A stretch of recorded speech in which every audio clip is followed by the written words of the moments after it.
નમસ્કાર દર્શક મિત્રો, હું છું આપણી સાથે રવિ સિંધા। ગોરવા પોલીસ સ્ટેશનના પીઆઈ કિરીટ લાઠિયાના માર્ગદર્શન હેઠળ ગોરવા પોલીસની ટીમ દ્વારા જે ટ્રાફિક અવેરનેસ અંગે લોકોમાં જાગૃતિ ફેલાવવામાં આવી રહી છે, ત્યારે ગોરવા વિસ્તારમાં જે ઇલોરા પાર્ક પાસે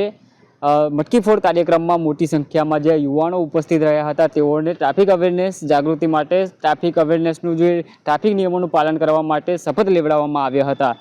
શ્રીરંગ રાજેશ આયરે દ્વારા વડોદરાના વોર્ડ નંબર 9 વિસ્તારમાં વિવિધ જગ્યા પર મટકી ફોડ દહીહાંડીનો કાર્યક્રમ યોજવામાં આવ્યો હતો, ત્યારે ઇલોરા પાર્ક ખાતે દહીહાંડીનો કાર્યક્રમમાં જે ગોરવા પોલીસ સ્ટેશનની ટીમ પણ ત્યાં ઉપસ્થિત હતી અને જે ટ્રાફિક અવેરનેસ ટ્રાફિક નિયમોનું પાલન કરવા માટે તમામ જે ત્યાં કૃષ્ણ ભક્તો હતા તેઓને શપથ લેવડાવવામાં આવ્યા હતા।